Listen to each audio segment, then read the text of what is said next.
성경 로마서 10장 1절 말씀을 보시겠습니다. 로마서 10장 1절입니다. 신약성경 로마서 10장 1절 말씀 함께 읽겠습니다. 형제들아, 내 마음에 원하는 바와 하나님께 구하는 바는 이스라엘을 위함이니 곧 저희로 구원을 얻게 함이라. 사도 바울은 유대인 이스라엘 사람입니다. 동족에 대한 그 전도의 열정을 이렇게 고백하고 있습니다. 형제들아, 내 마음에 원하는 바와 하나님께 구하는 바는 이스라엘을 위함이니 곧 저희로 구원을 얻게 함이라. 바울이 원하고 또 항상 구하는 것, 그것이 곧 이스라엘과 관련되어 있고 이스라엘의 구원을 위해서 바울은 늘 기도하고 있었습니다. 그런데 사실 그 이스라엘, 그의 동족 이스라엘 사람들은 바울에게 적대적이었고 바울에게 가장 그 큰 고난을 준 사람들이기도 합니다. 그럼에도 불구하고 바울은 그들을 위하여 기도하고 있습니다. 자신에게 가장 큰 고통과 고난을 준 동족 이스라엘 사람들을 기도로 마음에 품고 있는 것입니다. 바울이 당한 고난을 보면 유대인들에게 40에 하나 감한 매를 5번 맞았고 3번 태장으로 맞고 1번 돌로 맞았다. 그러니까 유대인들에게 가장 큰 고난을 받았다는 것을 알 수 있습니다. 그리고 늘 동족의 위험을 겪었다라고 고백합니다. 바울에게 가장 큰 고통과 고난을 준 사람들이 바로 바울의 동족 이스라엘 사람들입니다. 그럼에도 불구하고 바울은 그들의 영혼을 위하여 항상 마음에 원하고 간절히 기도하고 있었습니다. 이것은 바울이 천성적으로 성격이 좋아서가 아니라 바울의 마음에 그리스도를 품었기 때문에 가능한 것입니다. 너희 안에 이 마음을 품으라. 곧 그리스도 예수의 마음이라고 바울은 권면했고, 그리고 그러한 자신을 본받으라고 또한 말합니다. 바울은 자신에게 가장 큰 고통을 준 동족 이스라엘 사람들을 항상 기도로 품고 있었습니다. 그것이 그리스도 예수의 마음입니다. 심지어 바울이 얼마나 간절히 동족의 구원을 열망했는지를 알 수가 있는데 로마서 9장 3절에 보면 그는 고백합니다. 3절, 나의 형제 곧 고륙의 친척을 위하여 내 자신이 저주를 받아 그리스도에게서 끊어질지라도 원하는 바로다. 자신에게 가장 큰 고통을 주는 동족을 향한 사랑을 이렇게 고백하고 있습니다. 심지어 그들을 위해서 내 자신이 저주를 받아서 그리스도에게 끊어질지라도 동족의 구원을 간절히 원한다고 이렇게 표현하고 있습니다. 이러한 마음은 타고난 천성적인 마음이 아닙니다. 바울의 마음 속에 그리스도 예수의 마음이 가득했기 때문에 이렇게 표현할 수 있는 것입니다. 바울에게는 이스라엘을 향한 열망이 있었습니다. 우리도 우리의 각 사람에게 우리의 이스라엘이 있습니다. 우리가 마음에 품고 기도해야 될 우리 자신의 동족이 있습니다. 우리도 바울처럼 자기 민족 또 자기 친족, 자기 가족을 항상 마음에 품고 기도의 안에 그들을 품고 있어야 됩니다. 우리도 바울처럼 내 마음에 원하는 바와 하나님께 구하는 바는 바로 우리 자신의 동족, 친척, 또 가족을 위한 것이다 라는 고백이 함께 있어야 된다고 생각합니다. 이 호수에 돌을 던지면 돌이 떨어진 곳부터 물의 파장이 일어나서 점점 커져서 호수 가에까지 이르게 됩니다. 복음도 마찬가지입니다. 우리 자신이 구원을 받았을 때 그 파장이 가까운 곳에서 먼 곳으로 파장이 전해지기 시작합니다. 자기에게 육신적으로 가장 가까운 사람부터 생각이 나고 전도하려는 열정을 갖고 그것이 점점 확대되는 것입니다. 예루살렘과 온 유대와 사마리아와 땅 끝까지 복음이 전해져야 된다라는 말씀이 있는데, 예루살렘, 온 유대, 그리고 그들을 적대시했던 사마리아 사람들, 그리고 아무 상관없이 여겨지던 땅끝 먼 이방인들까지 복음이 전해져야 된다라고 말씀하신 것처럼 개인적으로도 그렇습니다. 자기 자신이 확실하게 구원을 받게 되면 영혼에 대한 열정을 갖게 되고 가장 가까이 있는 사람부터 마음을 주게 됩니다. 그래서 전도하려는 열망을 갖게 되는 것입니다. 그것은 구원받은 이후에 자연스러운 그런 영적 반응이라고 생각합니다. 자, 바울은 동족에 대한 이러한 열망이 있었습니다. 그럼에도 불구하고 하나님께서는 바울을 유대인의 사도가 아닌 이방인의 사도로 삼으셔서 먼 곳으로 복음을 전하게 하셨습니다. 바울은 순종했고 이방인의 사도가 되었고 대부분의 삶을 여행으로, 선교 여행으로 보냈습니다. 우리가 성경 기록을 살펴보면 1차 바울의 전도 여행, 2차, 그리고 3차, 성경에 기록되지 않은 4차, 로마로서 재판받으러 가는 과정, 이런 모든 일정들이 다 그 타국에서의 생활입니다. 바울은 동족에 대한 열망이 있었지만 하나님께서는 바울의 사역지를 이방인을 중심으로 주셨던 것입니다.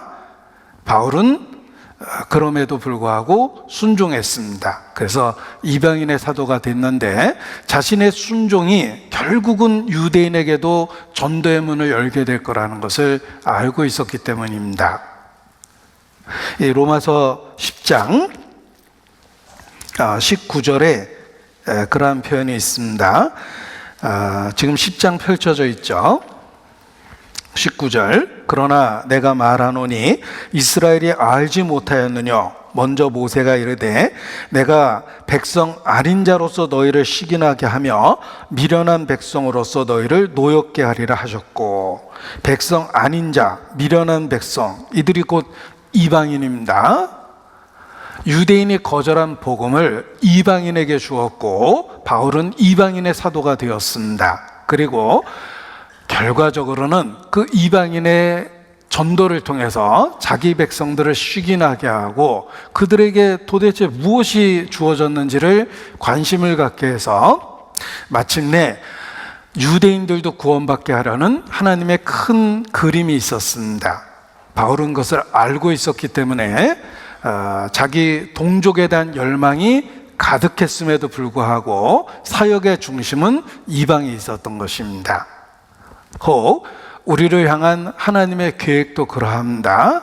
우리는 먼저 내 가족에 대한 열망이 가득함에도 불구하고 가족들에 대한 전도의 문은 막혀 있는 경우가 있습니다. 그리고 오히려 이방인에게 복음이 전해지듯이 아무 연고 없는 타인에게 전도의 문이 열리는 경우가 있습니다. 그럼에도 불구하고 바울이 그러했던 것처럼 우리도 전도의 문을 열어주시는 그곳에서 열정을 갖고 전도를 해야 합니다. 결국은 그것이 가족 전도의 문을 열게 되는 계기가 되기 때문에 그렇습니다.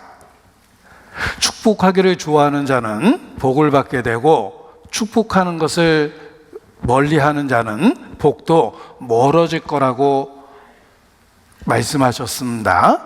우리가 다른 사람의 영혼에 관심을 갖고 전도하면 결국은 하나님께서는 내게 가까이 있는 사람에게도 전도의 문을 열어줍니다. 축복하기를 좋아하는 자가 복을 받기 때문에 그렇습니다. 그래서 교회 생활 중에 다른 사람의 아버지가 구원받는 일에 내가 관심을 갖고 도움을 주면 하나님은 틀림없이 내 아버지에게도 기회를 줄 것입니다. 축복하기를 좋아하는 자가 복을 받기 때문에 그렇습니다. 바울도 동족에 대한 열정이 가득했지만 이방인의 사도로 지냈고 그것이 결국은 자기 민족에게도 기회를 주실 거라는 것을 알고 있었기 때문입니다.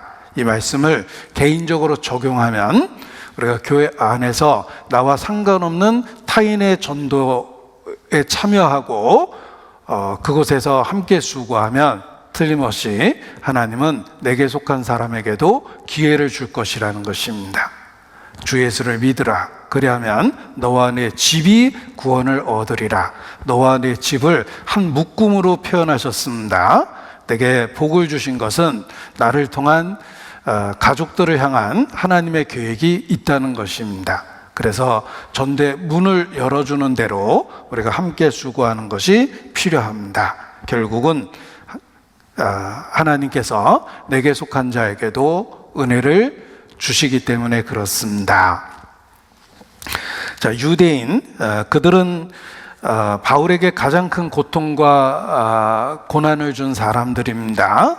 그 이유는 10장 2절에 내가 증거하노니 저희가 하나님께 열심은 있으나 지식을 쫓은 것이 아니라. 자, 유대인의 결정적인 실수는 하나님에 대한 관심, 열심은 있었습니다. 그러나 그들은 지식을 쫓지 않았습니다.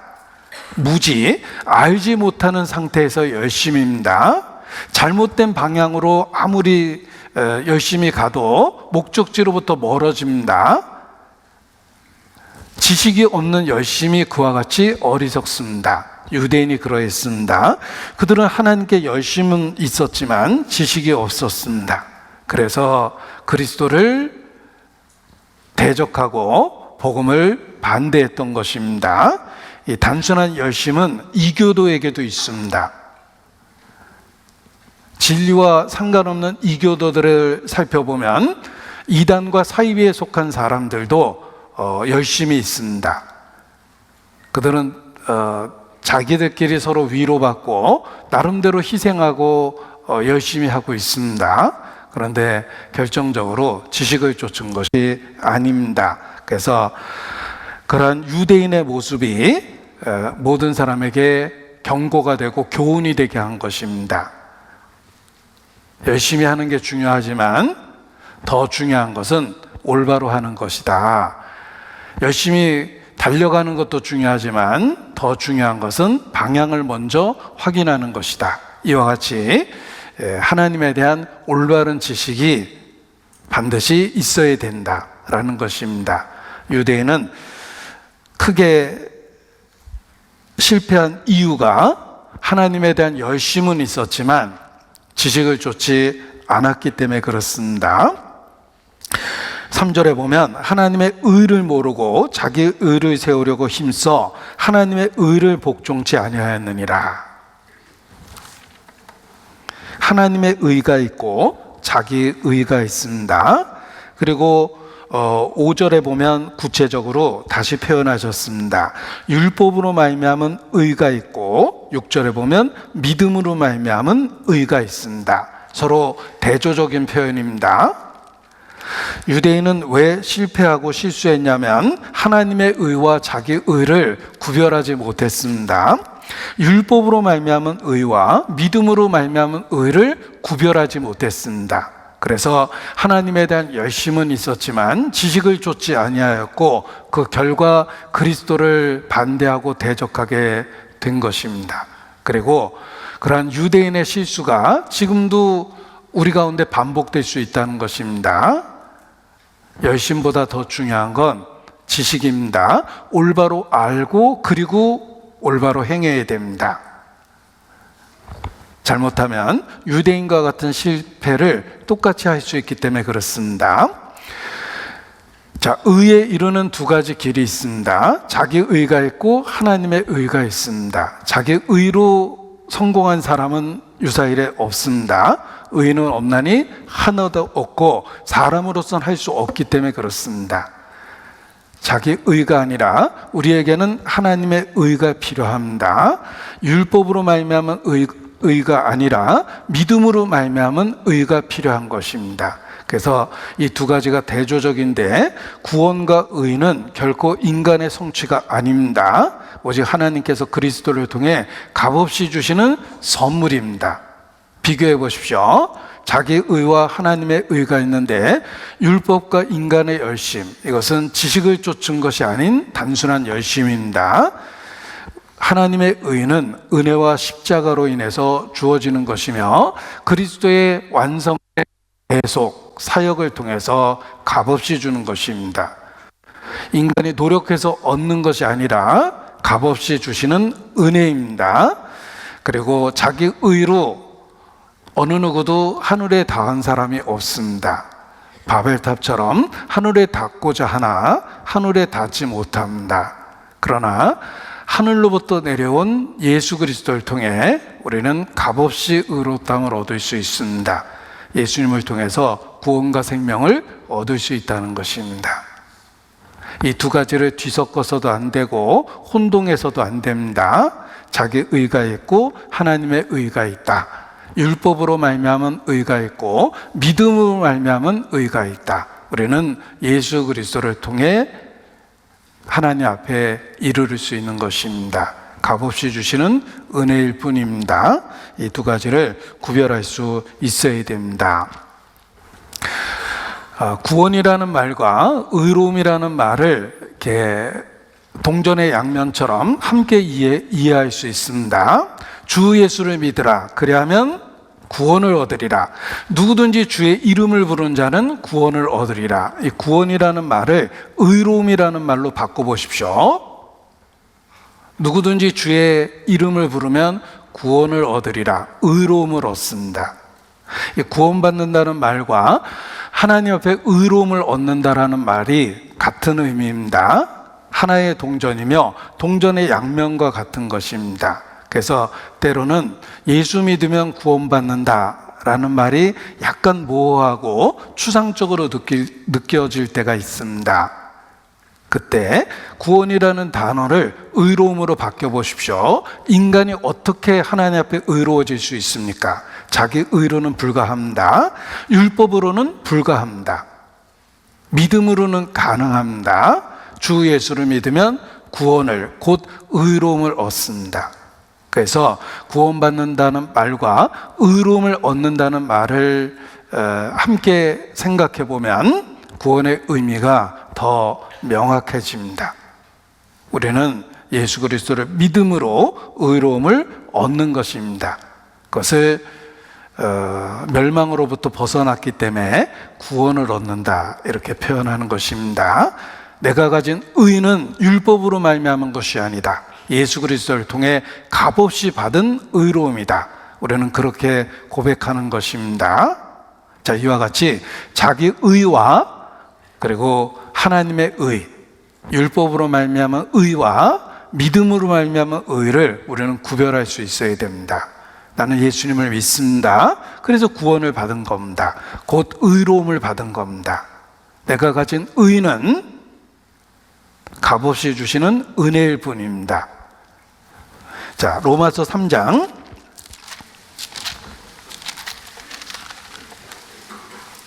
21절입니다.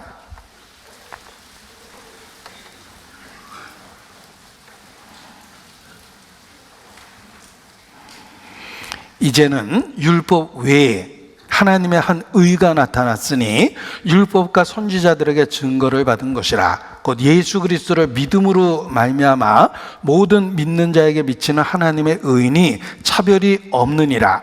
모든 사람이 죄를 범하였으며 하나님의 영광에 이르지 못하더니 그리스도 예수 안에 있는 구속으로 말미암아 하나님의 은혜로 값없이 의롭다 하심을 얻은 자 되었느니라.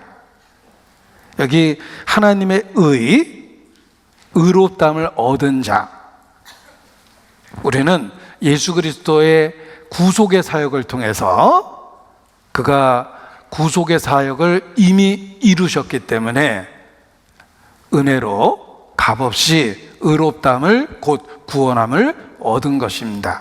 내가 얻은 구원함은 하나님이 주신 의입니다. 율법으로 말미암은 의가 아닙니다. 그래서 구원받는다는 말을 쉽게 이야기해서 의로움을 받는 것이다 라고 이렇게 함께 생각해서 이해할 수가 있는 것입니다.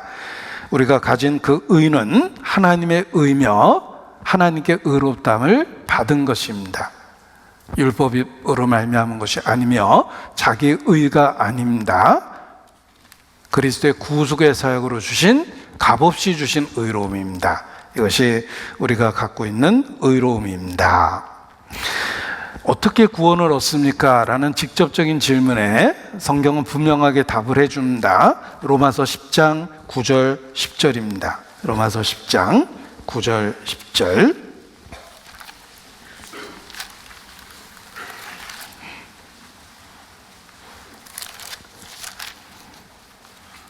같이 읽겠습니다. 내가 만일 내 입으로 예수를 주로 시인하며 또 하나님께서 그를 죽은 자 가운데 살리신 것을 내 마음에 믿으면 구원을 얻으리니 사람이 마음으로 믿어 의에 이르고 입으로 시인하여 구원에 이르느니라. 마음으로 믿어 입으로 시인하여, 마음으로 믿어 입으로 시인하여, 이것을 동사를 구별해서 보면 문법적으로 분석해 보면 현재형, 수동태, 3인칭이라고 이렇게 이야기합니다. 현재형이고 수동형이다. 현재형이라는 말은 믿고 시인한다는 게 일회성이 아니라 지속적, 반복적, 계속적이다, 이런 뜻입니다. 그래서 현재형입니다. 마음으로 믿어 입으로 시인하여, 이게 동사가 현재형이라는 말은 일회적 믿음이 아니라 계속적, 지속적, 반복적 현재형이다, 이런 뜻입니다. 사랑이라는 단어로 이해할 수 있습니다. 사랑했었다, 한때. 지금은 아니란 뜻이죠. 아닙니다. 사랑하는 겁니다. 그때도 사랑하고 지금도 사랑하고 앞으로도 사랑하고, 그것이 진정한 사랑일 것입니다. 믿음이 그렇습니다. 믿음은 입으로 시인하여 믿어, 이런 말은 현재형 동사입니다. 그것은 믿음이 지속적이고 반복적이고 계속적이라는 걸 나타내는 것입니다. 그리고 또 하나 중요한 건 문법적으로 수동태라는 겁니다.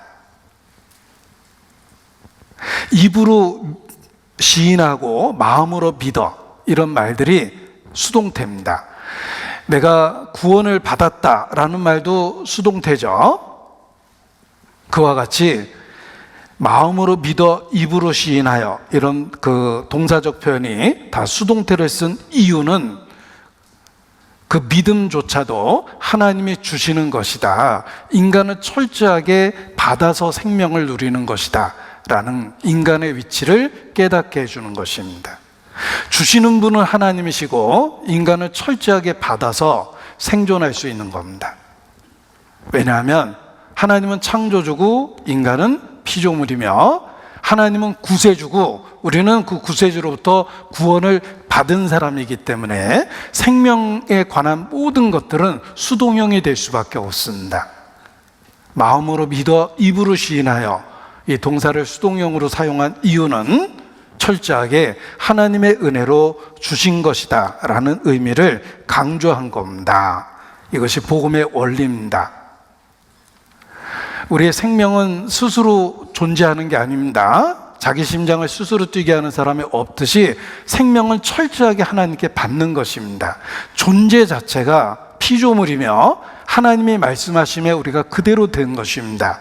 우리는 모든 것을 받아서 누리는 위치에 있습니다.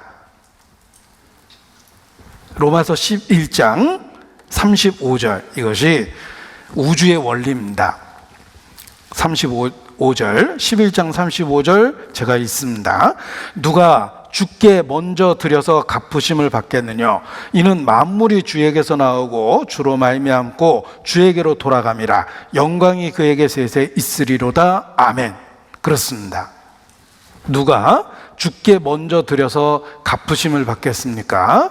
만물이, 모든 것이, 존재하는 모든 것은 주님께로부터 오는 겁니다. 생명과 능력이 다 그러합니다. 심지어는 믿음조차도 주어진 것이다. 마음으로 믿고 입으로 시인하는 것조차도 수동태라고 그랬죠. 우리는 철저하게 은혜로 받아서 누리고 있게 되는 것입니다. 그래서 자랑할 것이 없습니다. 감사할 뿐이며 하나님께 영광을 돌릴 뿐입니다. 우리가 거동하고 움직이는 모든 것은 주신 결과예요. 그래서 우리가 그 안에서 생명활동을 영육간에 하고 있는 것입니다. 만물은 주로 말미암아 주어진 것이며 우리는 다 받았습니다. 그래서 감사하고 찬송하며 영광을 오직 하나님께만 드리게 되는 것입니다. 이것이 우주의 원리요, 복음의 원리도 그러합니다. 우리는 의로움을 받은 겁니다. 구원함을 받은 것입니다. 심지어는 우리의 믿음조차도, 마음으로 믿고 입으로 시인하는 그것조차도 수동태고 하나님의 주신 결과로 누리고 있는 것입니다. 그래서 영광을 우리에게 돌리지 마옵소서, 돌리지 마옵소서. 면류관을 주께 돌려드릴 수밖에 없습니다. 우리는 창조주 앞에 피조물이고 구세주 앞에 구원받은 사람이기 때문에 그렇습니다. 만물이 다 주로 말미암아 오는 것입니다.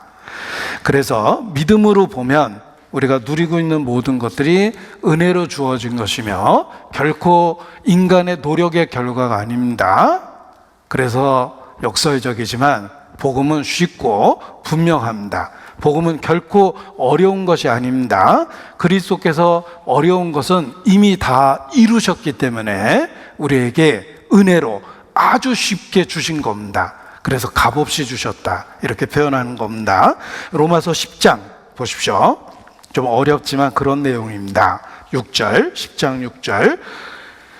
믿음으로 말미암아 의인은 이같이 말하되 내 마음에 누가 하늘에 올라가겠느냐 하지 말라 하니 올라가겠다 함은 그리스도를 모셔내리려는 것이요 혹 누가 음부에 내려가겠다 하지 말라 하니 내려가겠느냐 함은 그리스도를 죽은 자 가운데서 모셔 올리려는 것이라. 그러면 무엇을 말하느냐?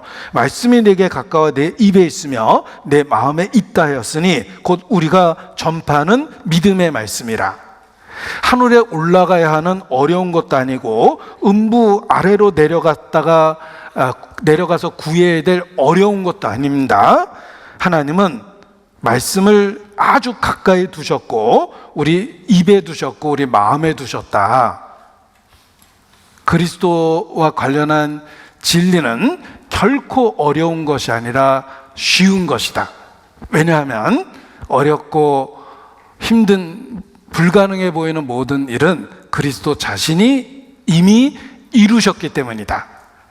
하늘에 올라가야 되는 어려운 것도 아니고 음부 아래로 내려가서 이루어야 될 것도 아니다. 내게 아주 가까이 있게 하셨다. 이것이 복음의 비밀이다 라는 뜻입니다. 그리스도는 이 땅에 오셨습니다. 이 땅에 오셨습니다. 하늘에서 말씀만 하신 게 아닙니다. 우리 가까이 찾아오셨다는 뜻입니다. 우리 가까이 얼마나 가까이 다가오셨을까? 요한계시록 3장 보겠습니다.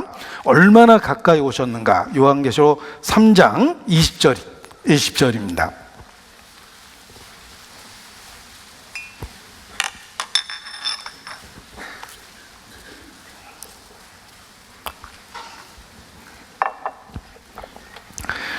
볼지어다 내가 문 밖에 서서 두드리노니 누구든지 내 음성을 듣고 문을 열면 내가 그에게로 들어가 그로 더불어 먹고 그는 나로 더불어 먹으리라.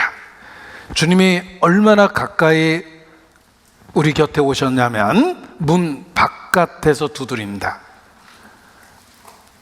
이 말씀이 내 입에 있고 내 마음에 있다 하였다. 아주 가까이 온 겁니다. 우리가 단지 믿기만 하면 그 모든 은혜를 우리에게 이루어 주십니다. 왜냐하면 주께서 이미 구속의 사역을 다 이루셨기 때문에 그렇습니다. 문 바깥에서 두드린다. 진리는 결코 멀리 있었던 것이 아니라 아주 가까이 있었습니다. 하늘에 올라가서 구할 것도 아니고 음부에 내려가서 어렵게 이루어야 될 것도 아닙니다. 이 진리는 바로 우리 입에 있고 우리 마음에 있다. 단지 믿음으로 시인하고 고백하면 그 모든 걸 누릴 수 있다. 그 이유는 우리에 대한 사랑과 은혜 때문이다. 이렇게 말씀하시는 겁니다. 그래서 내가 문 바깥에서 두드리노니, 문 안에 우리가 있고 우리가 해야 될 일은 믿는 겁니다. 그래서 주 예수를 믿으라. 이렇게 말씀하시는 것입니다. 그래서 구원에 이르는 진리는 결코 어려운 것이 아니라 가장 쉽다. 왜냐하면 창조주와 구세주 되신 주님께서 그 모든 것을 이미 구속을 통해서 이루셨기 때문이다. 이제 그 진리가 내 입에 있고 내 마음에 있으니 마음으로 믿고 입으로 시인만 하면 된다. 이렇게 말씀하시는 겁니다. 자, 문 바깥에서 두드리노니 라고 말씀하셨는데, 탈무드의 이야기가 이 말씀을 더 이해시켜 줍니다.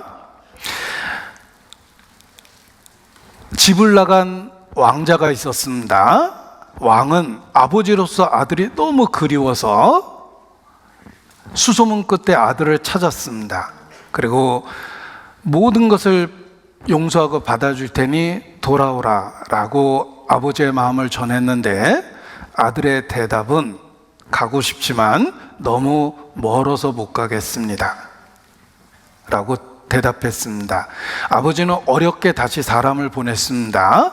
그렇다면 올 수 있는 데까지만 와라. 내가 거기서 너를 만나주겠다 라고 말씀하십니다.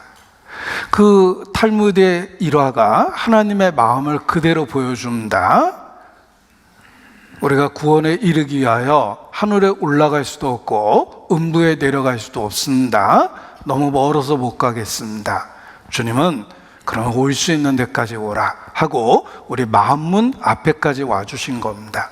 이제 내가 해야 될 일은 그 말씀이 가까이 왔으니 입으로 시인하고 입으로 시인하고 마음으로 믿는 것입니다. 그것이 우리가 해야 될 일입니다. 문 바깥에서 두드린다라고 말씀하셨는데, 주님은 우리 마음문 바깥에서 오랫동안 우리 마음의 문을 두드리셨습니다. 아가서를 보도록 하겠습니다. 아가서 5장 2절입니다. 아가서 5장 2절.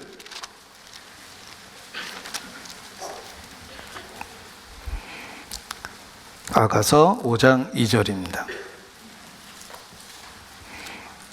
같이 읽습니다. 내가 잘지라도 마음은 깨었는데 나의 사랑하는 자의 소리가 들리는구나. 문을 두드려 이르기를 나의 누이, 나의 사랑, 나의 비둘기, 나의 완전한 자야. 문 열어 닫고 내 머리에는 이슬이, 내 머리털에는 밤이슬이 가득하였다 하는구나. 자, 문 앞에까지 찾아온 연인이 있습니다. 그리고 끊임없이 사랑을 고백하며 문을 두드립니다. 그런데 문 바깥에 있는 그 연인의 머리에 이슬이 가득하고 머리털에 밤이슬이 가득했습니다. 그것은 밤새도록 그곳에 있었다는 뜻입니다. 이슬을 다 맞도록 밤새도록 문 바깥에서 사랑을 고백하고 문을 두드린 것입니다. 이것이 우리를 향한 하나님의 마음입니다. 그래서 복음으로 가장 가까이 우리 각 사람을 찾아오셨다. 마음으로 믿고 입으로 시인만 하면 된다. 이렇게 말씀하시는 것입니다.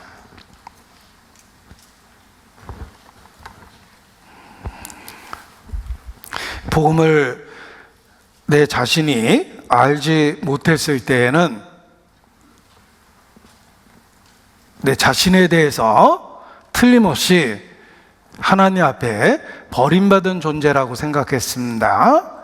이 광대한 우주를 보면 지구는 너무나 작고 그 지구에 바이러스처럼 붙어 살고 있는 먼지 같은 나라는 존재는 대우주 앞에 너무나 미미합니다. 없는 것과 같은 존재입니다.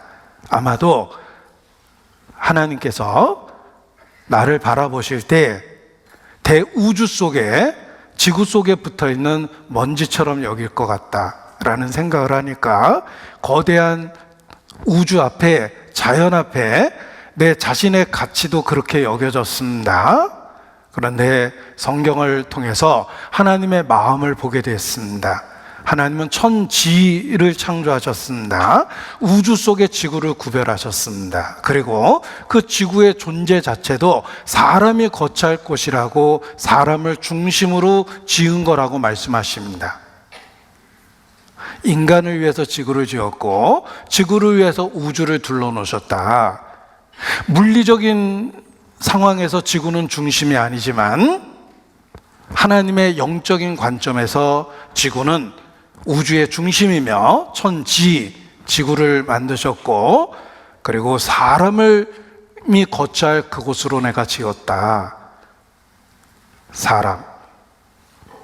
물리적인 공간 안에서 나는 미미하지만 성경 말씀을 통해서 하나님의 관심이 나에게 있다는 걸 알게 되었습니다. 그리고 성경은 수천 년 전에 기록되었지만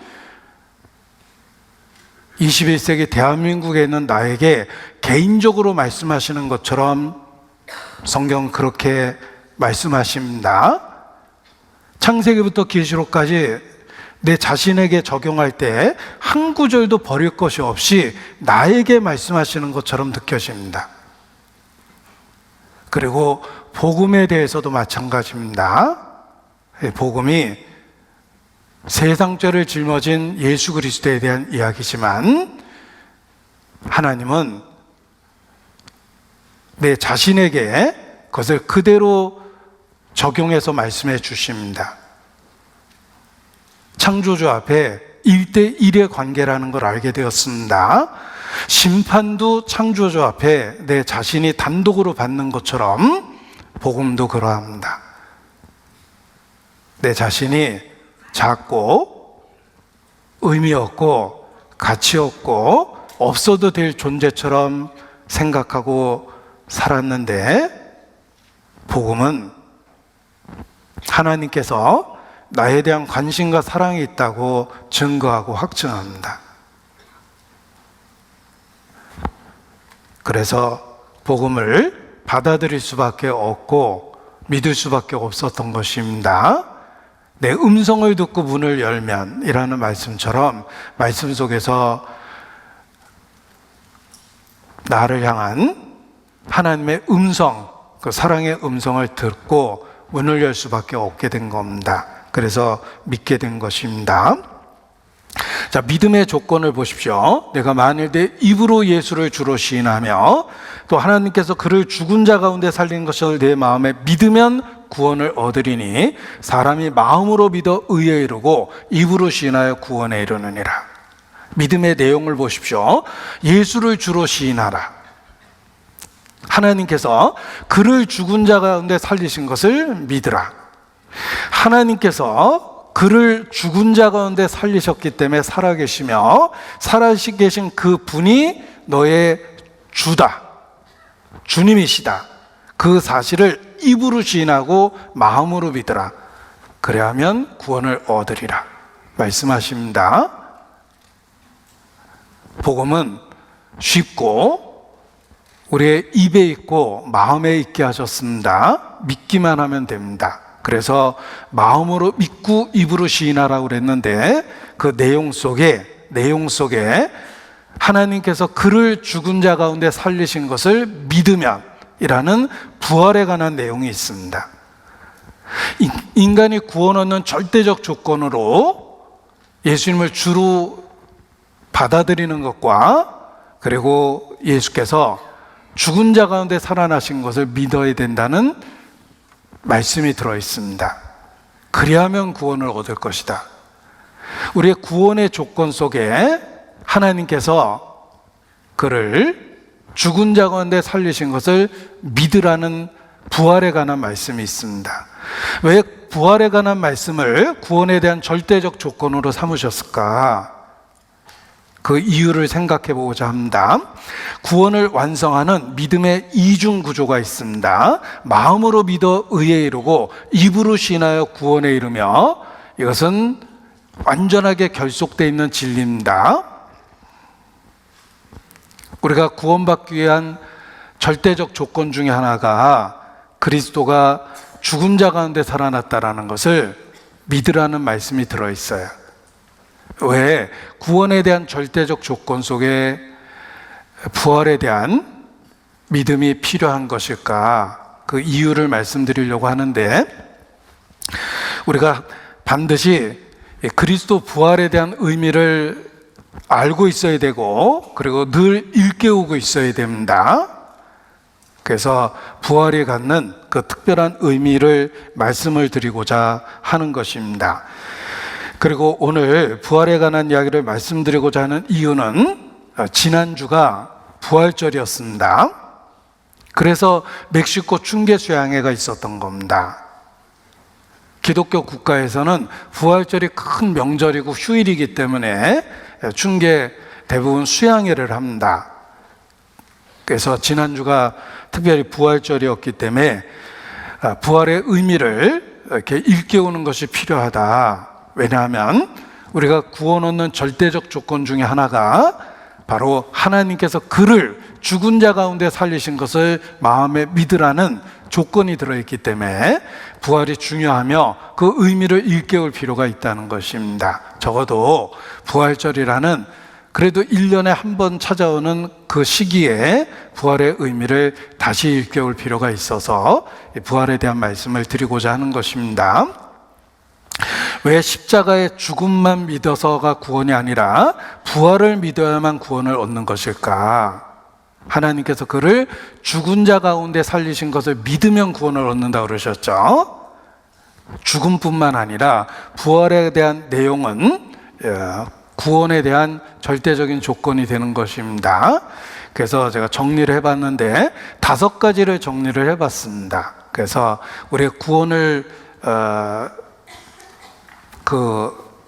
떠받치고 있는 기둥처럼 부활의 의미를 5개의 기둥으로 비유해 봤습니다. 그 5개의 기둥이 무엇이냐면,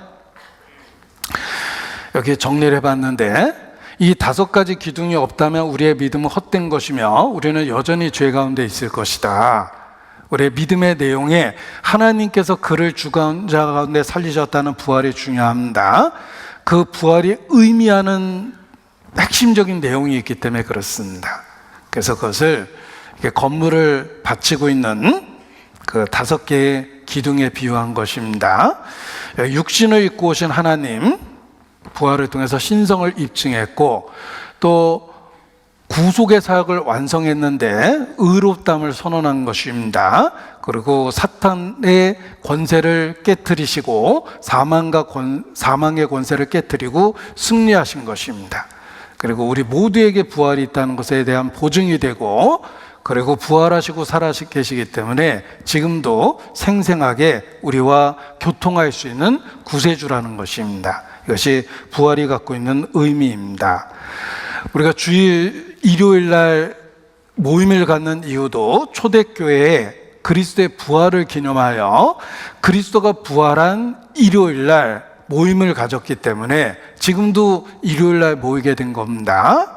그리고 365일 1년을 분석하면 일요일이 적어도 52번 반복되고 우리는 52번이나 부활에 대한 진리를 일깨울 수 있는 겁니다. 그것이 중요하기 때문에 그렇다는 것입니다. 여기 부활절과 관련해서 보십시오.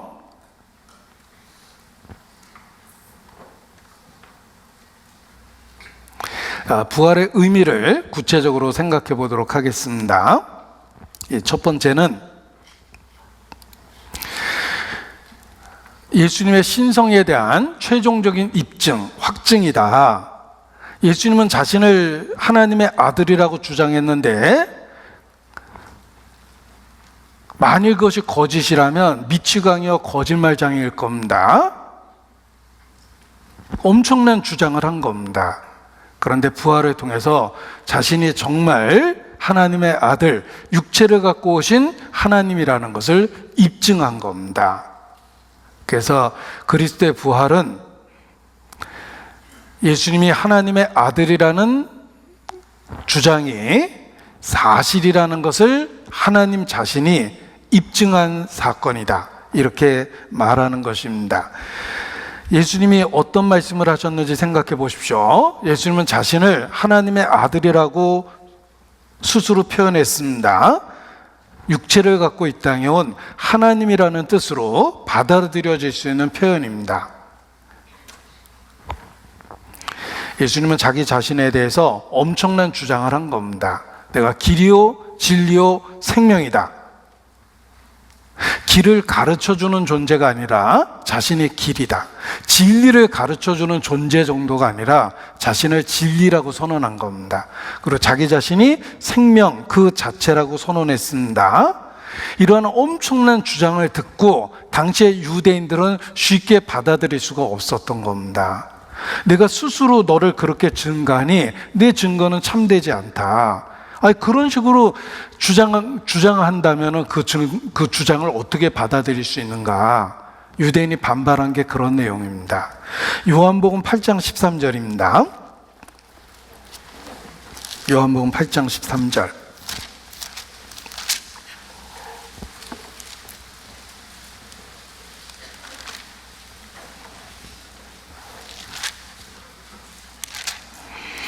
바리새인들의 가로되 내가 너를 위하여 증거하니 네 증거는 참되지 아니하도다.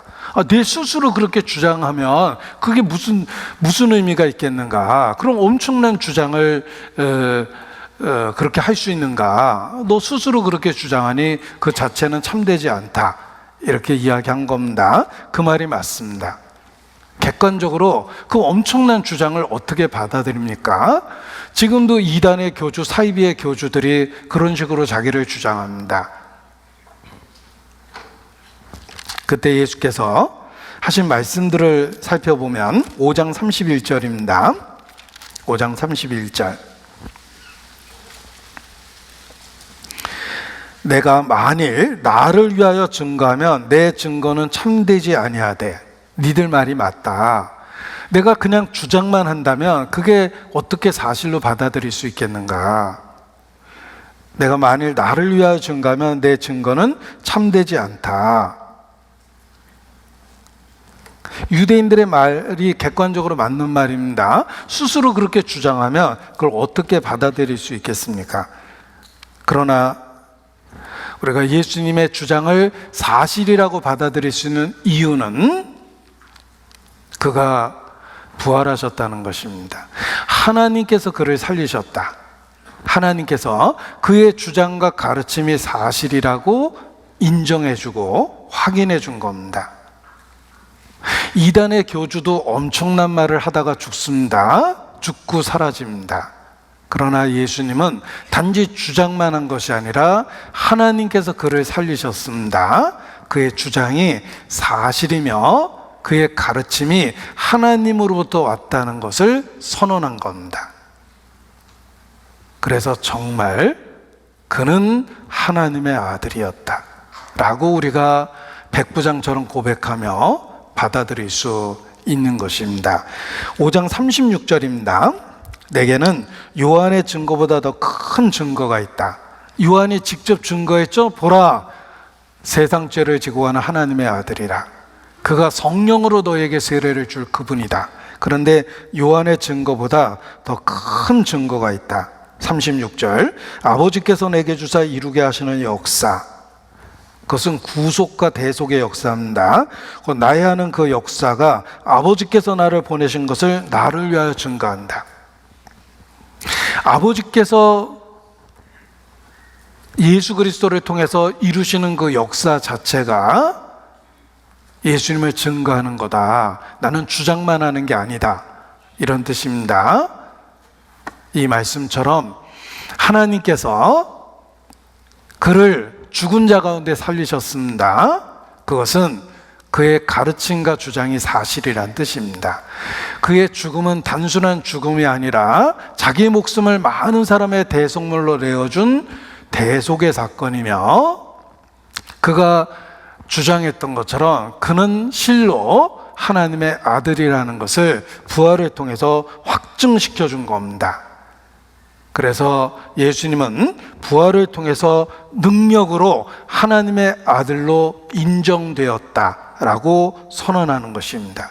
부활은 예수님이 스스로 주장했던 것처럼 정말 하나님의 아들이라는 걸 입증한 겁니다. 누가 입증했냐면 하나님께서 하셨습니다. 하나님께서 그를 살리셨어요. 그래서 그리스도가 살아났다는 표현보다 하나님께서 그를 살리셨다라는 수동적 표현이 성경의 거의 대부분입니다. 부활은 스스로 일어나는 게 아니라 하나님만이 하시는 일이기 때문에 그렇습니다. 그래서 그리스도가 부활하셨다는 것을 통해서 우리는 예수님이 가르친 그대로, 주장하신 그대로 그는 하나님의 아들이시라는 것을 믿을 수 있게 된 겁니다. 예수님은 자신을 하나님의 아들이라고 선언했고, 자신이 천국문을 열었고, 하나님의 나라를 나의 나라라고 이야기했고, 하나님을 믿으라는 말을 곧 나를 믿으라는 말로 바꿔서 이야기하셨습니다. 결국 예수님을 아는 것이 하나님을 아는 것이고, 예수님을 본 것이 하나님을 본 것이고, 예수님을 영접하는 것이 하나님을 영접하는 것이고, 예수님을 공경하는 것이 하나님을 공경하는 것이며, 예수님을 미워하는 것이 곧 하나님을 미워하는 것입니다. 아버지와 나는 하나이니라. 사실입니다. 부활을 통해서 그 가르침과 주장이 사실이라는 걸 우리가 그대로 받아들일 수 있는 것입니다. 그래서 그리스도의 부활은 예수님이 스스로 주장했던 것처럼 하나님 아들이라는 것을 입증한 사건입니다. 하나님께서 그를 살리심으로 말미암아 하나님께서 직접 증거하셨다라는 것입니다. C.S. 루이스는 학자입니다. 타고난 천재입니다. 그래서 C.S. 루이스가 그를 단지 훌륭한 도덕 선생이라고 받아들이고 그를 하나님의 아들로 받아들이지 않는 것은 있을 수 없는 모순이다. 그가 훌륭한 도덕 선생이라면, 자신을 하나님의 아들이라 주장했으니 사실이 아니라면 그는 거짓말장이나 미취강일 것이다. 그의 말과 주장을 그대로 받아들여서 그를 하나님으로 받아들이든지 아니면 그를 미취강이라고 정죄하든지 둘 중에 하나가 필요하다. 단지 그를 훌륭한 선생으로 여기고 받아들인다면 그렇게는 그가 엄청난 주장을 했다는 것입니다. 그래서 믿든지 안 믿든지 둘 중에 하나다, 이런 표현을 했습니다. 통찰력 있는 표현입니다. 예수님은 4대 성인 중에 하나가 아니고 훌륭한 도덕 선생이 아닙니다. 그는 자신을 육체를 갖고 이 땅에 온 하나님이라고 주장했습니다. 그런데 그가 살아났습니다. 하나님께서 그를 살리셨습니다. 그 말의 뜻은 예수님의 가르침과 주장이 사실이란 뜻이에요. 그래서 도마가 그렇게 의심 많았지만 부활하신 예수님을 만난 이후에 나의 주시며 나의 하나님이시니다 라고 고백한 것입니다. 우리는 부활을 통해서 도마처럼 똑같이 고백할 수 있습니다. 나의 주시며 나의 하나님이십니다. 예수님이 오시기 전에는 하나님은 추상적이고 모호했고 하늘에만 계셨습니다. 어떤 분인지 잘 몰랐습니다. 그런데 예수 그리스도는 육체를 갖고 이 땅에 오셨습니다. 내가 이해할 수 있는 말과 행동을 하셨습니다. 그의 말과 행동은 하나님이 어떤 분인지를 보여주셨고, 그가 사람을 대한 태도가 사람이 어떤 존재인지를 보여준 겁니다. 이제는 하나님에 대해서 모호하지 않습니다. 우리는 진리를 보았고 손으로 만진 바 되었고 그리고 증거할 수 있습니다. 예수님은 육체를 가지신 하나님이시기 때문에 이제는 하나님이 어떤 분이냐고 물어본다면 우리는 대답할 수 있습니다. 왜냐하면 예수 그리스도를 통해서 보이지 않는 하나님을 보았고 손으로 만짐받은 것과 같은 체험을 했기 때문에 그렇습니다. 그래서 그리스도의 부활은 그리스도의 신성, 그가 주장했던 것처럼 육체를 가진 하나님이라는 증거가 되는 것이다, 이렇게 말하는 것입니다. 그래서 우리가 믿는 하나님은 추상적이거나 모호하지 않습니다. 육체를 갖고 이 땅에 오신 하나님을 보았기 때문에 그분의 말씀과 행동을 통해서, 언행을 통해서 하나님을 알게 된 겁니다. 본래 하나님을 본 사람이 없을 때 독생하신 하나님이 나타내셨습니다. 우리는 독생하신 하나님, 그 독생자를 통해서 하나님을 이해하게 된 겁니다. 남이 못 본 것을 보았고, 남이 듣지 못한 것을 들었고, 남이 알지 못한 것을 알게 되었고, 남이 받지 못한 사랑을 받게 됐습니다. 육체를 가지신 하나님, 곧 예수 그리스도를 통해서입니다. 그래서 그리스도가 부활했다는 것은 예수님의 엄청난 주장에 대한 사실을 입증하는 것이다. 그는 하나님 자신이라고 자기를 주장했고 부활을 통해서 그 사실을 입증한 겁니다. 내가 죽게 대하여 귀로 듣기만 하였었더니 이제는 눈으로 주를 보나이다. 욥의 고백이며 모든 성도의 고백입니다. 우리는 주님을 보고 만져보고 체험하게 됐습니다. 독생자를 통해서 하나님을 알게 된 겁니다. 부활은 예수께서 하나님 자신이라는 걸 입증한 사건이라는 것입니다. 그리고 두 번째, 그리스도의 부활하심은 속죄가 완성되었다는 증명서와 영수증 같은 것입니다. 그리스도는 자신의 목숨을 대속물로 내어주는 거라고 말씀하셨습니다. 그가 부활하셨다는 것은 그 대속이 입증됐다는 뜻입니다.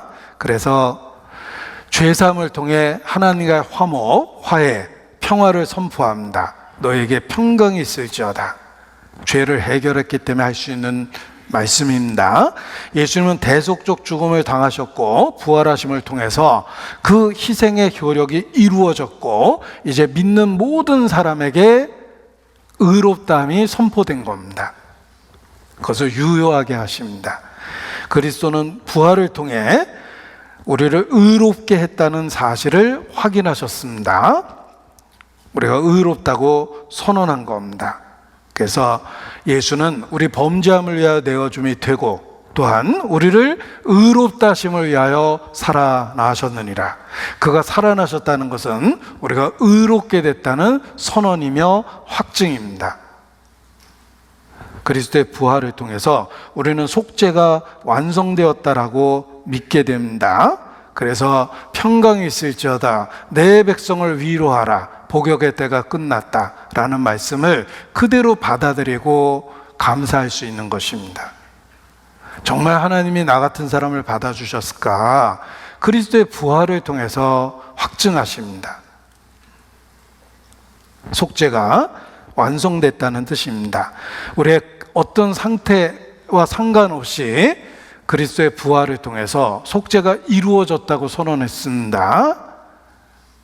우리는 그리스도의 부활을 통해서 나의 의롭다함이 선포되었다는 것을 믿을 수 있는 것입니다.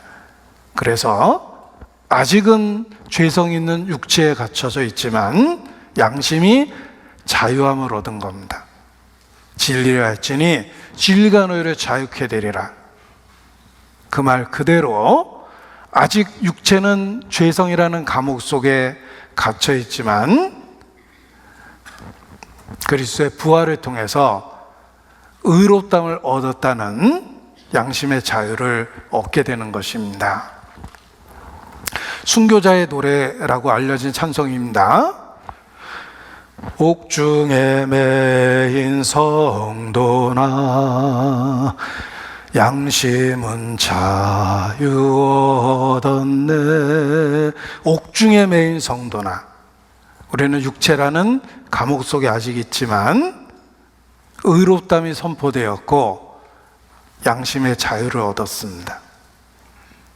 그리스도의 부활을 통해서 하나님과의 화목이 선포되었고 우리에게 평강이 있을지어다라고 선언하셨으며 우리가 의롭게 됐다고 선언하셨습니다.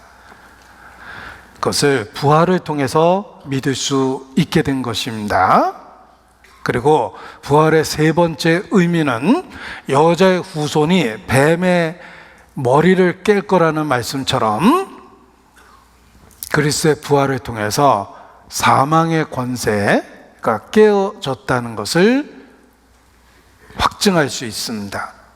사망 권세를 완전히 깨버리셨습니다.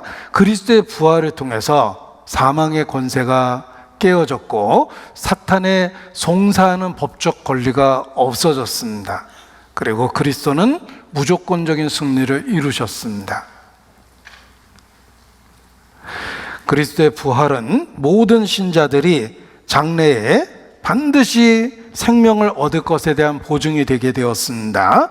왜냐하면 가장 큰 원수인 사망 권세에 대한 승리를 선언했기 때문에 그렇습니다. 죄삭은 사망인데 예수께서 계속해서 무덤 속에 머물러 계셨더라면 죽음이라는 권세를 이기지 못한 것입니다. 그런데 죽은 지 사흘 만에 부활하셨습니다. 죽음의 권세가 깨졌다는 뜻입니다. 사망의 권세가 깨졌다는 것입니다. 그래서 부활을 통해서 죽음의 권세를 깨트리고 원수의 패배를 선언한 겁니다. 우리가 일제 식민지 36년의 식민지 역사를 경험했습니다. 우리에 대한 권세를 갖고 일본이 우리를 탄압했습니다. 그런데 천황이 무조건적인 항복을 선언하자마자 우리가 식민지라는 그 상태에서 벗어날 수 있게 된 겁니다. 더 이상 그들이 우리에 대한 어떤 권리를 행사할 수 없게 되었습니다. 해방되었다는 소식은 더 이상 일제 순사를 두려워하지 않고 일제 법관을 두려워하지 않아야 될 이유가 된 겁니다. 왜냐하면 일본은 무조건적인 항복을 선언했고 식민지에 대한 합법적인 다스림의 권세가 그 순간에 사라졌기 때문에 그렇습니다. 그와 같이 그리스도의 부활을 통해서 사망의 권세가 깨어지고 사단의 송사하는 권세가 없어져 버린 겁니다. 그래서 루터가 구원받은 이후 사탄이 한밤중에 수시로 찾아왔답니다. 그리고 너 이런 죄도 짓고 이런 죄도 짓고 이런 죄도 짓고 끊임없이 죄에 대한 송사를 했습니다. 루터가 괴롭힘을 당하다가 그래 네 말이 사실이다, 내가 그런 일을 했다. 그런데 이것 말고 또 있냐 그랬더니 많이 있다고 대답을 했습니다. 다 가져와 보라 그랬더니 잠깐 기다려 그러더니 정말 큰 보따리를 낑낑대고 끌고 왔답니다. 너 이렇게 많은 죄가 있잖아. 그때 루터가 사탄이 내미는 그 모든 죄에 대한 송사에 대해서 그 아들의 피가 우리를 깨끗하게 하셨다라는 성경 구절을 쓰기 시작합니다. 사탄이 그것을 보고 도망갔다, 뭐 이런 일화가 있습니다.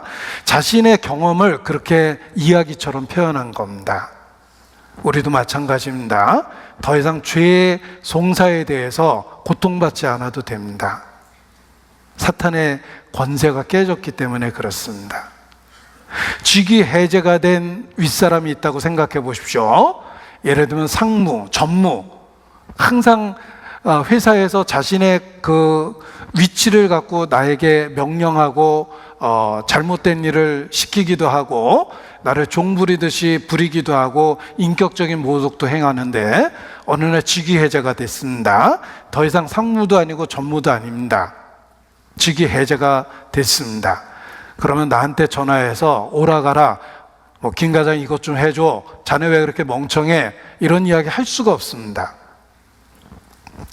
왜냐하면 그 직분을, 위치를 갖고 나에게 명령했는데 직위 해제가 됐으니 나한테 그런 말 할 자격이 없는 겁니다. 그와 같이 그리스도는 부활하셔서 죄와 사망의 권세를 깨버리셨습니다. 우리에 대한 송사가 아무 의미가 없습니다. 사탄이 어떤 송사를 한다 하더라도 우리는 그의 피가 우리를 깨끗게 하셨다는 말씀을 통해서 송사를 이겨낼 수가 있는 겁니다. 내가 얼마나 추악하고 악한지를 사탄이 고발해도 그래서 마땅히 형벌받을 내 죄악을 예수님이 담당하셨고, 하나님은 죄값을 그리스도를 통해서 해결했고 부활하심을 통해서 나를 받아주신다고 선언했다는 말씀을 떠올릴 때 더 이상 사망의 권세가 없어지고 사탄에 쏘는 것이 없어지는 겁니다. 그래서 부활을 통해서 우리는 가장 큰 원수인 사망에 대해서, 사탄에 대해서, 또 율법의 송사에 대해서 승리를 선언할 수 있는 것입니다. 그리고 세 번째, 죽음에 대한 승리와 새로운 생명의 시작. 그리스도의 부활을 통해서 죄와 죽음의 권세를 이기고 성령 안에서 새로운 삶의 시작을 선언했다라는 것입니다. 그리고 네 번째, 그리스도의 부활은 성도가 부활할 것이라는 것에 대한 보증과 열매가 되는 것입니다. 그리스도의 부활을 첫 열매라고 이야기합니다. 성경에는 죽은 자가 살아난 사건이 8번이나 기록되어 있습니다. 그 8번은 소생이에요. 죽었다가 살아나서 다시 죽은 겁니다. 그런데 그리스도의 부활은 살아나셔서 영원히 죽지 않게 된 겁니다. 소생과 다릅니다. 예수님의 부활은 첫 열매입니다. 죽은 자가 살아난 첫 번째 사건인데 그 첫 번째 사건을 첫 열매라고 얘기하신 것은 그리스도의 부활을 통해서 그 이후 많은 부활의 열매가 있다라는 것을 보증한 겁니다. 우리가 나무에서 첫 열매를 봤다면 이후에 많은 열매들이 열릴 것을 기대할 수 있습니다. 그런 의미에서 예수님은 부활의 첫 열매라고 선언된 겁니다. 그리스도의 부활을 통해 우리의 부활이 확실하다는 믿음을 가질 수 있는 것입니다. 예수님의 부활이 모든 성도들의 부활에 대한 보증이 되기 때문에 그렇습니다. 요한복음 14장 19절입니다. 요한복음 14장 19절.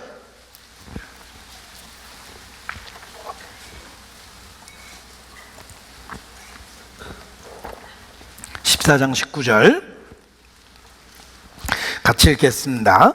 조금 있으면 세상은 다시 나를 보지 못할 터이로되 너희는 나를 보리니 이는 내가 살았고 너희도 살겠음이라.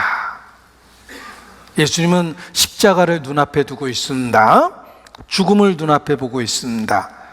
그래서 세상은 다시 나를 보지 못할 것이다.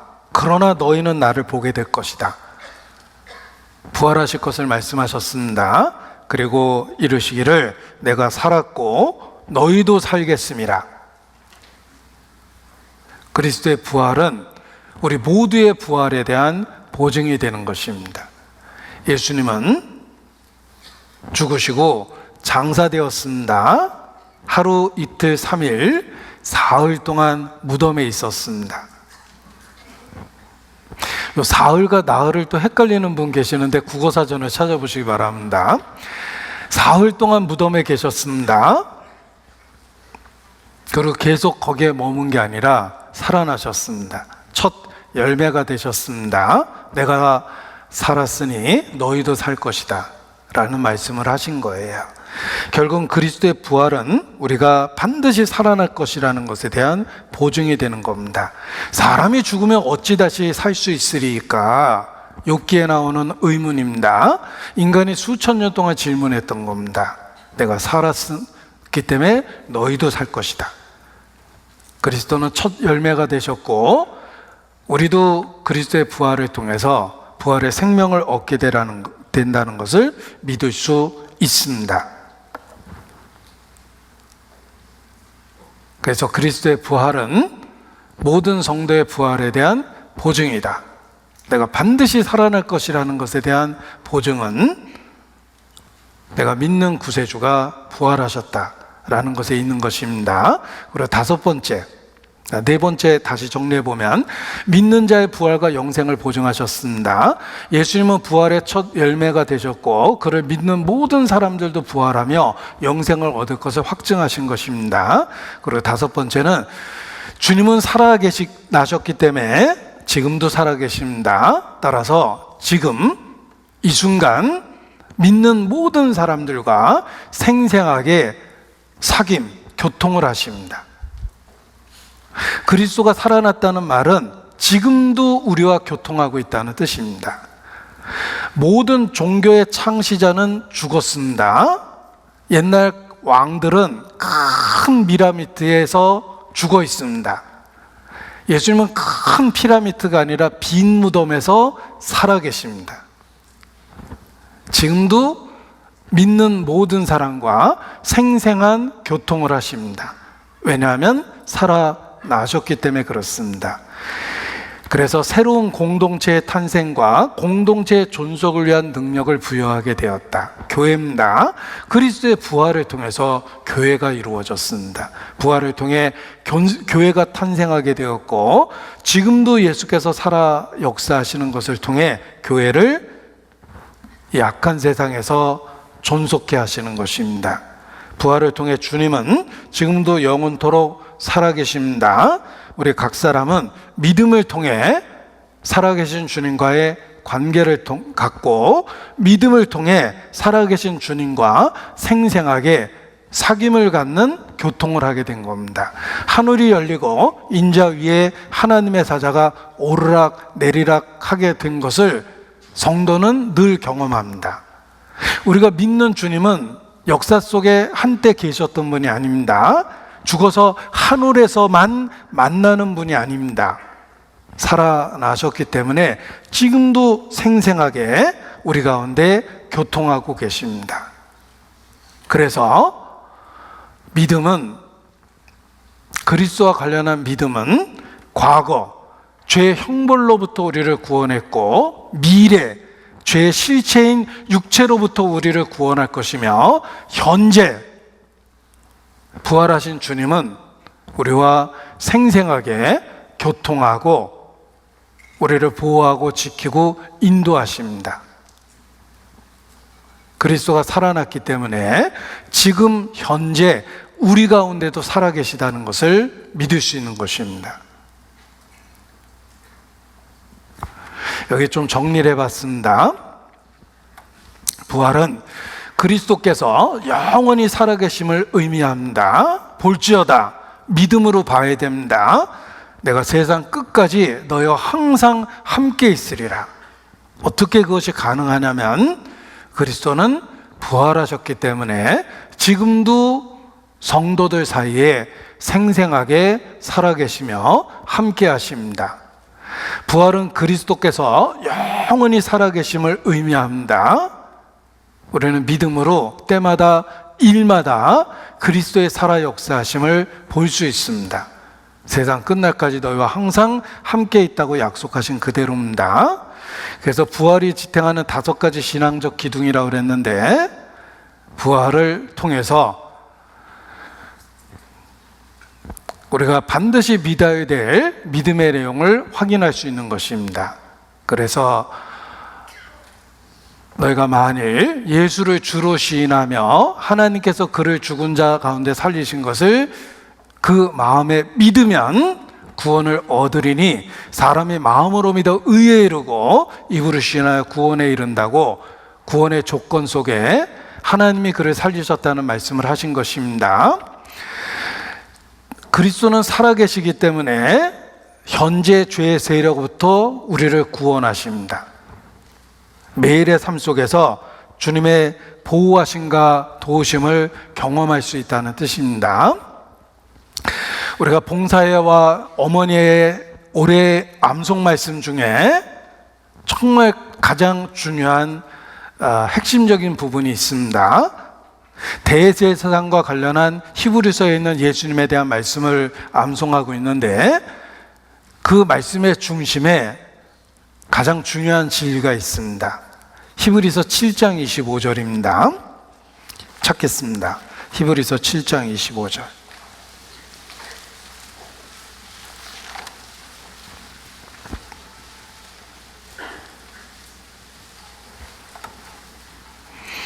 같이 읽습니다. 그러므로 자기를 힘입어 하나님께 나아가는 자들을 온전히 구원하실 수 있으니 이는 그가 항상 살아서 저희를 위하여 간구하심이니라.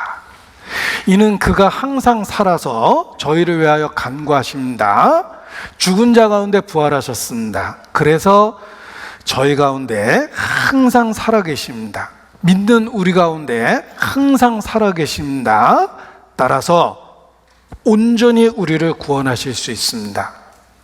우리는 그리스도의 부활하심을 믿고 하나님께 나아가는 자들입니다. 그가 온전히 우리를 구원하실 수 있습니다. 이 온전이라는 말이 시간으로 표현하면 과거, 현재, 미래의 속죄, 영원한 속죄이며, 온전히 구원하신다는 말은 현재와 관련해서 우리를 보호하고 우리를 인도하시고 우리를 양육하신다는 뜻입니다. 왜냐하면 그가 살아계시기 때문에 그렇습니다. 예수님이 부활하시기 전에 제자들은 예수님의 죽음 앞에서 절망하고 흩어졌습니다. 그런데 어떻게 그들이 순교까지 불사할 수 있었습니까? 그 겁쟁이들이. 그리스도가 살아나셨고 그들 가운데 생생하게 살아계셨기 때문에 그 어떤 위협에도 굴하지 않았던 겁니다. 예수님을 3번이나 면전에서 부인했던 베드로가 어떻게 죽기까지 예수님을 쫓아갈 수 있었습니까? 예수님은 죽고 부활하셔서 그들 가운데 생생하게 교통하고 계셨기 때문에 그렇습니다. 대적자였던 사울이 다메섹 도상에서 어떻게 한 번에 바울로 변화되고 복음의 전파자가 되었습니까? 대적자가 어떻게 복음의 전파자가 되었습니까? 그리스도가 살아나셨고 다메섹 도상에서 사울을 바울이 되도록 만들어 주신 겁니다. 우리도 마찬가지입니다. 어제까지 죄인이었던 내가 복음 안에서 그 다음날 어떻게 하나님의 자녀가 되고 천국에 대한 소망을 가질 수 있습니까? 그리스도가 부활하고 생생하게 살아계시기 때문에 그렇습니다. 그래서 그런 엄청난 변화를 만드시는 겁니다.